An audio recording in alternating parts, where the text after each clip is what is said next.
Bienvenidos. Hoy los invito a hacer un viaje nostálgico a los primeros años de la televisión en México, cuando Televisa aún era conocida como Telesistema Mexicano. Desde la década de los 50, este canal comenzó a transmitir programas que no solo entretuvieron a generaciones, sino que se convirtieron en parte entrañable de la cultura popular. Acompáñanos a recordar cuáles eran. Uno de los programas más exitosos de la televisión mexicana en los años 60 fue sin duda Premier Orfeón, que debutó en 1961 y se mantuvo al aire hasta 1969. Esta producción marcó una época al difundir la música juvenil del momento, incluyendo géneros como el rock and roll y el twist. Fue patrocinado por Discos Orfeón, sello donde grababan muchos de los artistas invitados. El programa tenía una duración de 30 minutos y se transmitía los viernes por la noche. En 1965, el programa adoptó un nuevo nombre, Discothèque Orfeón a Gogo, logrando altos niveles de audiencia y reafirmando su lugar como referente cultural de la juventud mexicana. Transmitido aún en blanco y negro, el programa ofrecía un set vibrante con plataformas elevadas para los grupos musicales, chicas bailando con minifaldas o pantalones a la moda, y coreografías sencillas pero efectivas que hacían vibrar a los televidentes. Este espacio fue pionero en lo que hoy conocemos como videoclips musicales, ya que era uno de los pocos foros televisivos donde los artistas juveniles podían presentarse ante el público. La mayoría de las canciones presentadas eran versiones en español de temas originales en inglés. El Teatro Fantástico fue uno de los proyectos más emblemáticos dedicados al entretenimiento infantil en la televisión mexicana. Surgido en la década de los años 50, se convirtió en un verdadero éxito para varias generaciones de niños, que, domingo tras domingo, se sentaban frente al televisor para adentrarse en un mundo de cuentos, fábulas y enseñanzas presentado con ternura, humor y fantasía. El principal responsable de este entrañable proyecto fue Enrique Alonso, mejor conocido como Cachirulo. Actor, director y productor, Enrique fue una figura pionera que entendió la importancia de ofrecer un contenido educativo, artístico y de calidad para los más pequeños. Su carisma, junto con su característico vestuario, lo convirtió en un personaje inolvidable de la televisión. El programa estuvo al aire desde 1955 hasta 1969. Con el tiempo, se volvió una auténtica institución cultural para el público infantil. Cada emisión se caracterizaba por contar una historia basada en cuentos clásicos, adaptados para enseñar valores como la amistad, la honestidad, el respeto y la generosidad. Las escenografías eran modestas, muchas veces hechas a mano con cartón pintado, pero lograban evocar reinos lejanos, bosques encantados o castillos mágicos gracias a la imaginación y el entusiasmo de su equipo. Más allá del programa, Enrique Alonso también dejó una huella importante en el teatro infantil. Durante años, ofreció funciones en vivo en espacios como el Teatro de los Insurgentes, donde adaptaba cuentos y obras breves para un público familiar. El Gran Premio de los 64,000 pesos. Surgido en la década de 1950, el show tomó inspiración directa de un programa estadounidense, pero pronto adquirió una identidad propia gracias a su estilo, formato y a la conducción de Pedro Ferriz Santa Cruz. El concurso consistía en un juego de preguntas y respuestas en el que los participantes, expertos en un tema específico, debían superar distintas rondas con interrogantes cada vez más difíciles. Con cada acierto, la suma de dinero aumentaba hasta llegar al codiciado premio máximo, 64,000 pesos, lo que hoy, en 2025, equivaldría a más de 1 millón de pesos, o $50,000. El programa se caracterizó por su ambiente formal y solemne, muy distinto a los concursos ligeros o cómicos que dominarían la televisión décadas después. Los concursantes aparecían vestidos con ropa elegante, y la producción ponía especial cuidado en destacar la seriedad y profundidad del conocimiento que se exhibía. Pedro Ferriz, con su voz grave, aportaba un tono intelectual al programa. Su frase célebre, ¿está usted seguro de su respuesta?, se convirtió en parte del habla cotidiana y aún hoy es recordada por muchos como sinónimo de una decisión importante o de una pregunta difícil. El público se reunía frente al televisor no solo para entretenerse, sino también para aprender. Las familias discutían las respuestas desde casa, se retaban entre sí y esperaban cada semana el nuevo episodio con entusiasmo. Fue uno de los primeros programas que logró combinar el entretenimiento con la educación, lo cual le ganó un lugar privilegiado en la memoria colectiva. Durante los años 60, Jacobo Zabludovsky se convirtió en una presencia cotidiana en los hogares mexicanos gracias al programa, su diario Nescafé. El programa se emitía diariamente entre las 7:30 y las 8:15 de la mañana, y se caracterizaba por su formato ágil, cercano y accesible, pensado para acompañar al público mientras comenzaba su día. Patrocinado por la marca de café instantáneo Nescafé, ofrecía una mezcla de noticias nacionales e internacionales, acompañadas de notas culturales, curiosidades, entrevistas y comentarios editoriales, bajo un estilo cálido y conversacional que rompía con la rigidez de los noticieros tradicionales. Aunque Jacobo Zabludovsky ya había iniciado su carrera en la televisión con el programa Notimundo en 1950, fue con su diario Nescafé que comenzó a consolidar su imagen como periodista confiable y carismático.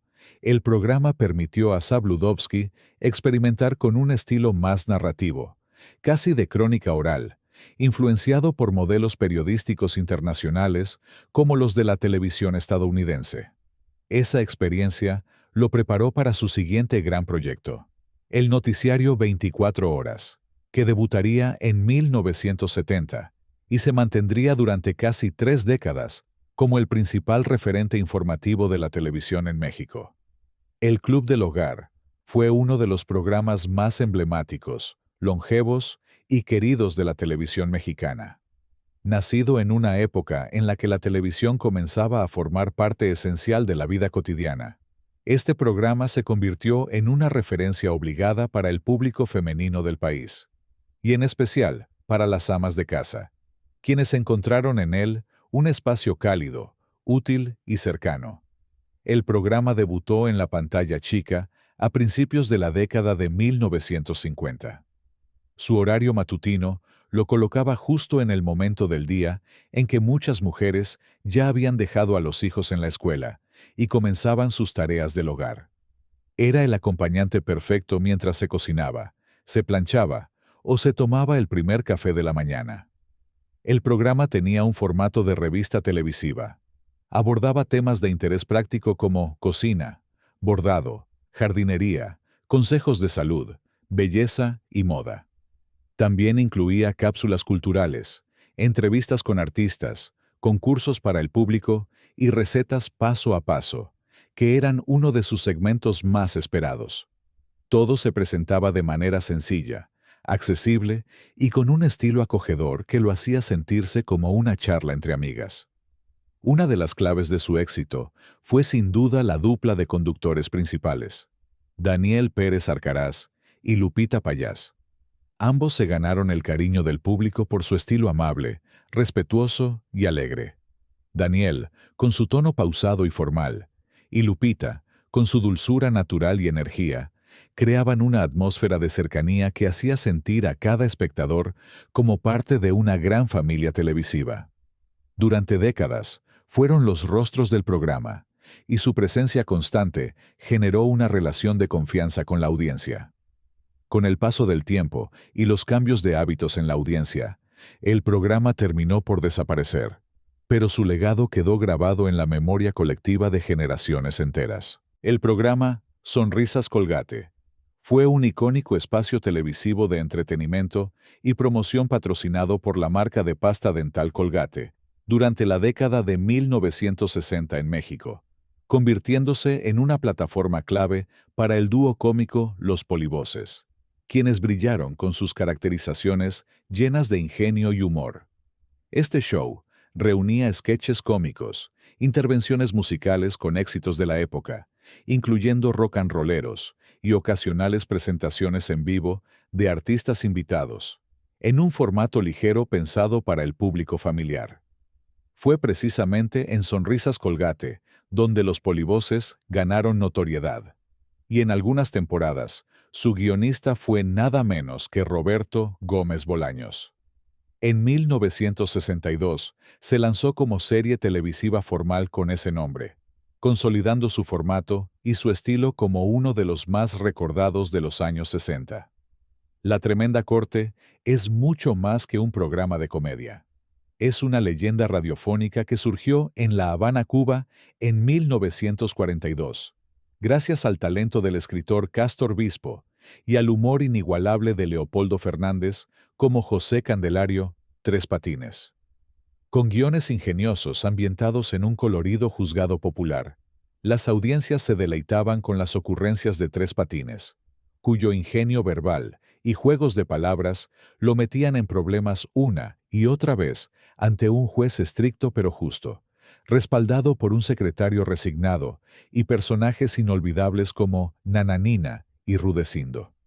Transmitida sin interrupción desde 1942 hasta 1961, La Tremenda Corte fue describiéndose como la mejor comedia radiofónica de habla hispana en su época, con más de 360 episodios producidos, muchos de los cuales aún se escuchan hoy en emisoras de México, Perú, Costa Rica y Florida. Su impacto traspasó fronteras gracias a su retransmisión continua y el humor picaresco que reflejaba el habla popular. A finales de los años 60, el formato se trasladó a la televisión en México, en la ciudad de Monterrey. Conservó a tres personajes emblemáticos: Tres Patines, el Tremendo Juez y el Secretario, mientras que otros papeles fueron recreados por actores mexicanos, manteniendo los giros cómicos y la ambientación judicial intacta. Esta versión televisiva es recordada por su estilo modesto, pero con un elenco que lograba mantener el ingenio y la frescura del formato original en su interacción con el público en vivo. El núcleo del humor se sustentaba en las excusas que Tres Patines urdía para librarse de sus enredos. Su estilo único de distorsionar frases comunes resultaba hilarante, y casi siempre revelaba la verdadera intención detrás de su aparente inocencia. Sus frases como «a la reja» se convirtieron en símbolos de su astucia cómica. Incluso tras el fin original del programa, su legado se mantuvo vivo. En Cuba se lanzó en 1998 el homenaje televisivo Jura decir la verdad, donde el personaje principal fue renombrado como Chivichana, una alusión directa al espíritu de Tres Patines. El tío Gamboín participó en el segmento Una tarde de tele, en el que presentaba dibujos animados, leía cartas de cumpleaños, felicitaba a niños y compartía consejos acompañados de cápsulas como las del monito reportero. Su escenario se llenaba de ternura, gracias al uso de su emblemático saco rojo y figuras de juguete como Pancholín, Salchichita, el gato GC o el perrito Checo. También colaboró con otros presentadores infantiles, como Supervacaciones y Tumbadas Infantiles, donde apareció junto a Genaro Moreno, Rogelio Moreno y Xavier López Chabelo.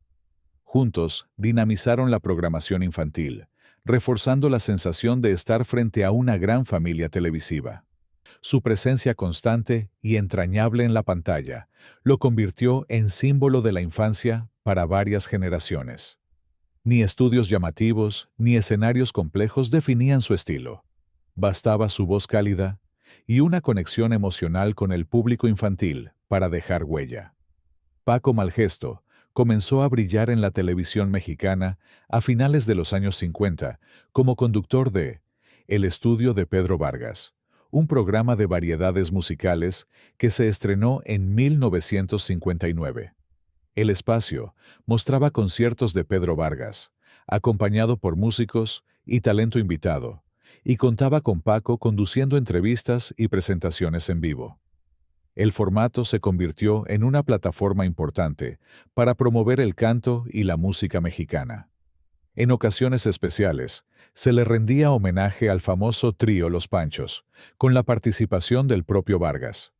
Paco Malgesto, además de presentador, fungía como la conexión cálida entre el artista y la audiencia, demostrando empatía, ritmo y elegancia.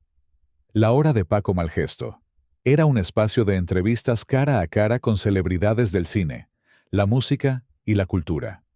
El programa se destacaba por su estructura elegante, con escenografía sencilla y conducción cálida, aunque profesional, que hacía sentir al público cercano a los protagonistas. Durante este espacio, Paco no solo entrevistaba de forma íntima y respetuosa, sino que actuaba como puente emocional entre el público y los invitados. Visitando a las estrellas, fue pionero en México como el primer programa de entrevistas a celebridades realizado fuera del estudio, entre 1972 y 1975. Paco Malgesto visitaba personalmente a estrellas del cine, música y televisión en sus hogares o espacios de trabajo, llevando cámaras y equipo técnico para capturar conversaciones íntimas y cercanas. Se le recuerda especialmente por entrevistas memorables, como la que realizó en 1966, donde entrevistó a estrellas como Eva Norvind, Amparo Ribelles, Verónica Castro y El Santo, mostrando facetas poco vistas del mundo del espectáculo. Su formato íntimo y novedoso transformó la manera de entender las entrevistas en televisión mexicana. Otro de los programas conducidos por Paco Malgesto fue Operación Convivencia, a principios de la década de 1970. Emitido en vivo, este espacio combinaba participación familiar, concursos, sketches humorísticos y momentos musicales. Todo ello diseñado para generar un ambiente de comunidad y entretenimiento accesible para toda la audiencia. El formato favorecía la interacción directa.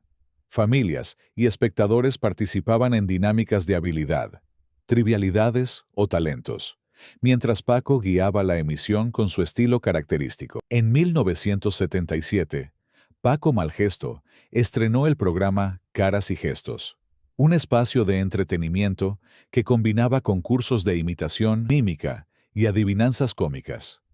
En esta propuesta participativa, los concursantes debían recrear expresiones, gestos o personajes usando solo su cuerpo y rostro, mientras el público o un pequeño jurado intentaban adivinar a quién o qué representaban. El programa mantuvo el estilo sobrio, en blanco y negro o con producción sencilla, pero compensaba esto con la creatividad y el carisma de su elenco y participantes. En Familia con Chabelo, fue emitido por primera vez el 26 de noviembre de 1967. Se mantuvo al aire durante 48 años, hasta su última transmisión el 20 de diciembre de 2015, consolidándose como el programa infantil más longevo de la televisión mexicana. El programa se transmitía cada domingo por la mañana, de 7 a 10 de la mañana, convirtiéndose en toda una tradición familiar. Su formato mezclaba concursos, juegos, sketches cómicos y participación del público en vivo, junto con segmentos dedicados exclusivamente a los niños. El programa contó con colaboradores destacados como Verónica Castro en sus inicios, Eugenio Derbez, Francisco Suárez, el Mago Frank y muchos más. Además, Jorge Alberto Aguilera fue pieza clave como copresentador desde 1990 hasta el final del show. Fue tan influyente que en 2012 recibió una placa conmemorativa por haber alcanzado las 2.300 emisiones, además de establecer 2 récords Guinness, uno por la mayor trayectoria como conductor infantil y otro por el personaje con más años en pantalla. Durante su último episodio, Chabelo contó con la presencia de invitados especiales como Yuri y Jorge Ortiz de Pinedo, y recibió una carta del entonces presidente que reconocía el impacto cultural del programa en casi 5 décadas de transmisiones. Gracias por acompañarnos hasta el final de este recorrido nostálgico. Cuéntanos en los comentarios cuál era tu programa favorito y si crees que faltó alguno que merezca estar en una segunda parte. Nos encantará leerte. Hasta la próxima. Y no dejes de recordar con nosotros lo mejor de la televisión de antaño.